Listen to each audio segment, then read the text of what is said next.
नमस्कार। DD news के इस विशेष समाचार प्रसारण में आप सभी का स्वागत है। मैं हूं आंचल गुलाटी गुंबर और मेरे साथ है मेरी सहयोगी बीना। तो आइए सीधे रुक करते हैं इस वक्त की प्रमुख सुर्खियों की तरफ।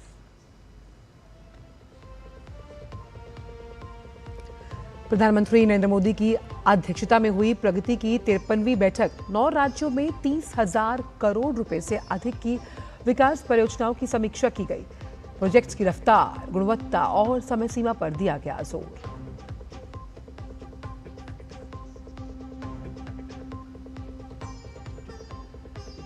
रक्षाबंधन से पहले आज दिल्ली की हजारों महिलाओं को जारी होगी लक्ष्मी योजना की पहली किस्त।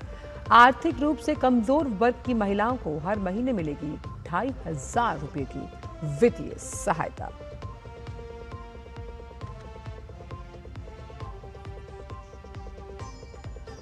वित्त मंत्री निर्मला सीतारमण पहुंची टोरंटो।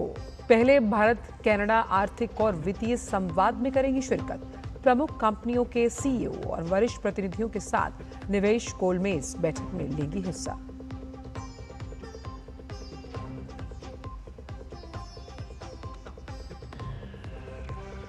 अरुणाचल प्रदेश, असम, मेघालय, उत्तर प्रदेश, उत्तराखंड, बिहार, छत्तीसगढ़ और पूर्वी राजस्थान में आज तेज बारिश का अनुमान। अगले 2 दिन तक दिल्ली में बादल छाए रहने और हल्की बारिश की संभावना।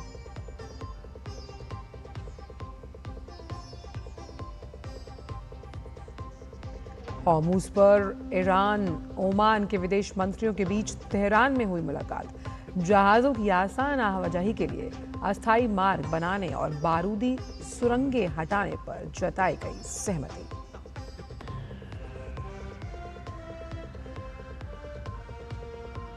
और खेल की खबरों में भारत के खिलाफ कोलंबो टेस्ट के चौथे दिन आज फॉलो ऑन बचाने के इरादे से उतरेगी श्रीलंका।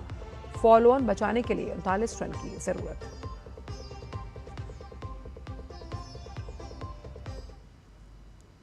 और आइए अब जानते हैं इन सभी खबरों को विस्तार के साथ। प्रधानमंत्री नरेंद्र मोदी ने नई दिल्ली के सेवा तीर्थ में प्रगति की 53वीं बैठक की अध्यक्षता की।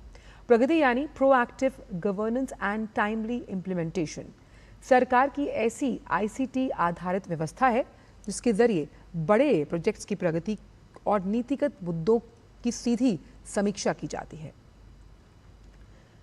बैठक में प्रधानमंत्री ने रेल, सड़क, बिजली क्षेत्र से जुड़ी 6 प्रमुख बुनियादी ढांचा परियोजनाओं की समीक्षा की। ये परियोजनाएं 9 राज्यों में फैली हैं और इनकी कुल लागत 30,000 करोड़ रुपए से ज्यादा है। समीक्षा के दौरान परियोजनाओं की समय सीमा, विभिन्न एजेंसियों के बीच समन्वय, लंबित मुद्दों के समाधान और जल्द पूरा करने पर जोर दिया गया। प्रधानमंत्री ने कहा कि बुनियादी ढांचा परियोजनाओं को अलग अलग हिस्सों या पैकेज के तौर पर नहीं बल्कि एकीकृत परियोजना के रूप में देखा जाना चाहिए। किसी एक हिस्से में काम पूरा होना तभी सार्थक है जब पूरी परियोजना समय पर पूरी होकर लोगों तक उसका लाभ पहुंचाए।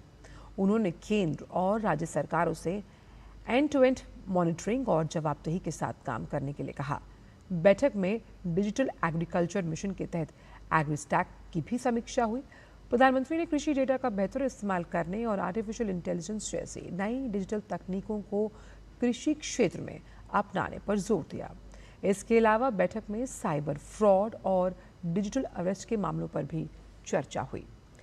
प्रधानमंत्री ने साइबर अपराधों की रोकथाम के लिए लगातार जागरूकता अभियान, प्रशिक्षण और साइबर सुरक्षा पर जोर दिया।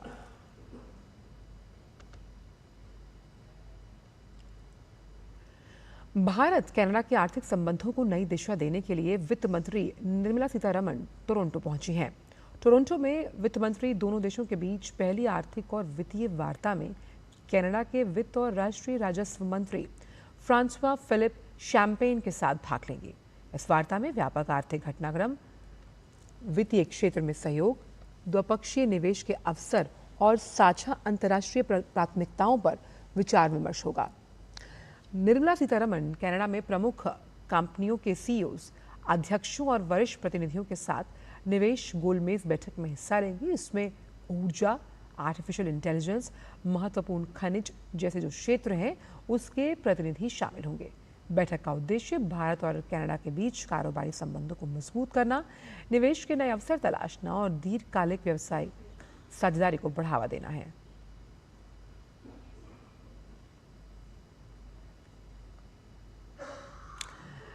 बढ़ते आगे, रक्षाबंधन से पहले आज दिल्ली की हजारों महिलाओं को दिल्ली की रेखा गुप्ता सरकार बड़ा तोहफा देने जा रही है। दिल्ली सरकार आज दिल्ली लक्ष्मी योजना के तहत पात्र महिलाओं को पेंशन के आधिकारिक पत्र सौंपेगी। इसके बाद अगले महीने की 1 तारीख से महिलाओं के खातों में पेंशन की रकम सीधी जमा होनी शुरू हो जाएगी। इस योजना के तहत आर्थिक रूप से कमजोर वर्ग की महिलाओं को हर महीने 2,500 रुपए की वित्तीय सहायता मिलेगी। आज तालकटोरा स्टेडियम में आयोजित होने वाले कार्यक्रम में लगभग 4,000 महिलाओं को दिल्ली सरकार की लक्ष्मी योजना के तहत स्वीकृति पत्र दिए जाएंगे। इस योजना में पंजीकरण कराने के लिए पोर्टल की शुरुआत 1 अगस्त को हुई थी। दिल्ली सरकार के मुख्यमंत्री कार्यालय के मुताबिक 9 लाख से ज्यादा लाभार्थियों ने पोर्टल पर पंजीकरण करवाया, जिनमें 6,52,000 पूर्ण आवेदन जमा किए गए। इस योजना के लिए दिल्ली चुनाव में भाजपा का मुख्य इसे चुनावी वायदा था ये, और सरकार ने इसके लिए 5,100 करोड़ रुपए का बजट आवंटित किया है।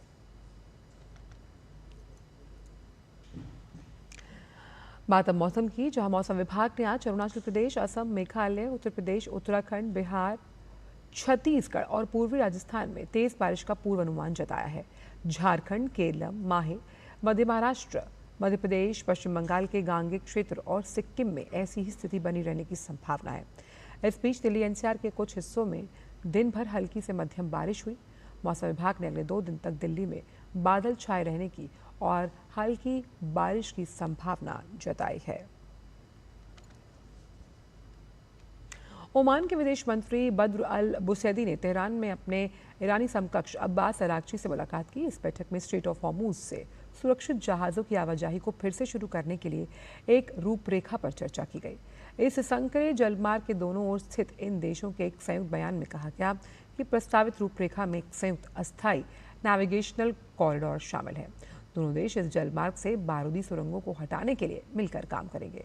बयान में कहा गया कि ईरान और ओमान एक स्थायी शिपिंग कॉरिडोर स्थापित करने और इस जल मध्य के भविष्य के प्रशासन पर समझौते के लिए तकनीकी बातचीत रखेंगे।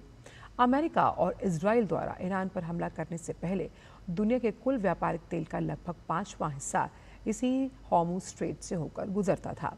वहीं ईरान और ओमान के इस उभरते समझौते को अमेरिका स्वीकार करेगा या नहीं, ये स्पष्ट नहीं है।